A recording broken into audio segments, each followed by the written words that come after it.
Cut down చేస్తున్నాను అధ్యక్ష.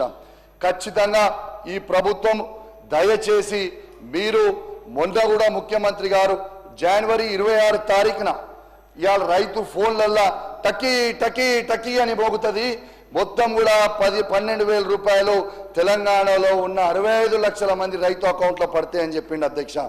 మళ్ళీ ఏమైందో ఏందో తెలియదు అధ్యక్ష. కానీ మరి జనవరి 26 అయిపోయిన తర్వాత ఇవాళ మార్చ్ 21 22 వచ్చినాం. ఇవాళ ఒక్కరికి కూడా పడలేదు నా నియోజకవర్గంలో పూర్తిగా అని చెప్తా ఉన్నాను. మళ్ళా ముఖ్యమంత్రి గారు చెప్పారు అధ్యక్ష మార్చ్ 31 రోజు లోపల చేస్తా అన్నారు. కానీ ముఖ్యమంత్రి గారు ఏ సంవత్సరం అని చెప్పలే కదా, 2025 అన్నాడా 2026 అన్నాడా తెలియదు. కాబట్టి ఇవాళ దయచేసి ముఖ్యమంత్రి గారిని నా చేతులు జోడించి మరీ కోరుతా ఉన్నా, రైతులందరూ కూడా పెట్టుబడి కోసము ఎదురు చూస్తా ఉన్నారు. దయచేసి వాళ్ళకి 15,000 రైతు భరోసా మీరు వెయ్యండి. దీంట్లో రాజకీయం వద్దు, నేను రాజకీయంతోనే మాట్లాడుతున్నాను అధ్యక్ష. వాస్తవంగా చెప్తా ఉన్నా, రైతుల ఆవేదన రైతుల బాధనే నేను కేవలం చెప్తున్నా తప్పితే ఇలా ఎటువంటి రాజకీయం చేస్తలేను. రేపు వెయ్యకపోతే మాత్రం రాబోయే కాలంలో మీకే నష్టమవుతుంది. మీరేదో లొల్లిపెట్టాలని లొల్లిపెట్టి పెడితే మాత్రం తప్పకుండా మీకే నష్టమవుతుంది. కాబట్టి ప్రతి రైతు గురించి మీరు ఆలోచన చేయండి.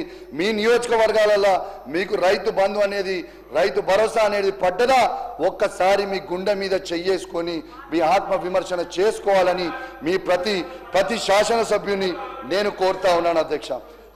బోనస్కి వస్తా అధ్యక్ష. పంట బోనస్ పెద్ద బోగస్ అయిపోయింది అధ్యక్ష. వీళ్ళ మేనిఫెస్టోలో వీళ్ళ మేనిఫెస్టోలో బోగస్ అని అంటే నీ దగ్గర ఉండే రైతులను పోయి అడుగు, సన్న వడ్లకు డబ్బులు పడ్డాయా లేదా. మీరు ఇక్కడ హైదరాబాద్ తిరుగుతున్నట్టుంది రైతులతో సంబంధం లేకుండా. కాబట్టి బోనస్ ఇస్తామని బోగస్ చేసింది మీరు.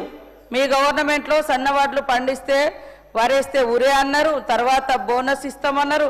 అది ఇది మేము ఇస్తా ఉన్నాం. 1,200 కోట్లు రిలీజ్ చేసినాం సార్. ఎక్కడన్నా 1-2 మిగిలొచ్చు, కానీ మ్యాక్సిమం ఇవ్వడం జరిగింది. మళ్ళొక్కసారి వెరిఫై చేసుకోవాల్సిందిగా కోరుతా ఉన్నాం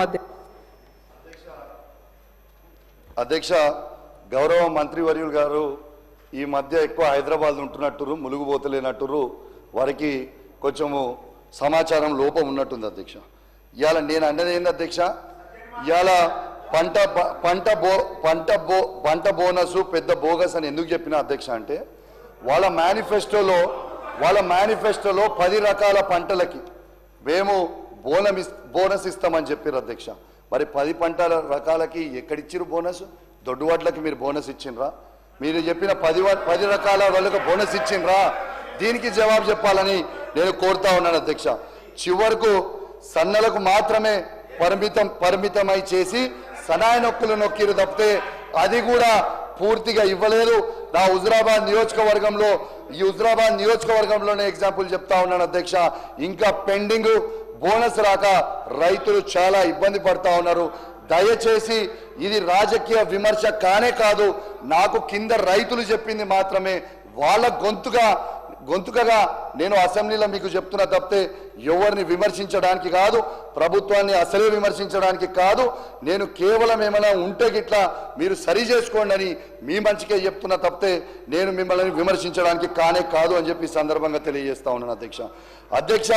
ఈ ఇంద్రమ్మ ఆత్మీయ భరోసా కింద రైతు కూలీలకి 12,000 చెల్లిస్తామన్నారు అధ్యక్ష.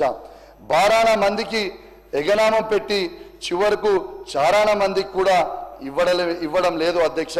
ఇది వాస్తవం గ్రౌండ్గా. ఇలా వ్యవసాయ కూలీలకు భరోసా ఇస్తామని కానీ బడ్జెట్లో ప్రస్తావన కూడా లేదు అధ్యక్ష. పంట బీమా అన్నారు, 15 నెలలు పంట బీమాలో లేక రైతన్నలకు ధీమా కరువైందని చెప్పక తప్పదు అధ్యక్ష. మొత్తంగా రైతన్నల విషయంలో ముందు దగా వెనుక దగా కుడి దగా ఎడమ దగా అన్నట్లు కాంగ్రెస్ తీరు.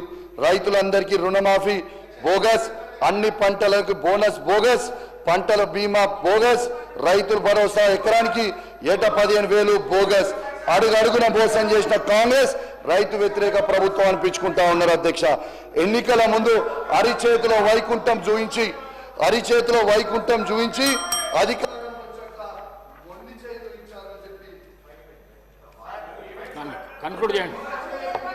ఏమంటలేనే మీ మంచిగా చెప్తున్నే, మీ మంచిగా చెప్తున్నే. కౌశిక్ రెడ్డి గారు కన్క్లూడ్ చేయండి. ఒక 10 సార్ నాకు 3 ఉన్నాయి సార్. 10 మినిట్స్ సార్, 10-15 మినిట్స్ చేయండి సార్ ప్లీజ్. నాకు 3 ఉన్నాయి, కంక్లూడ్ చేస్తా సార్, మీకు మొత్తం చెప్పి చేస్తా సార్ ప్లీజ్.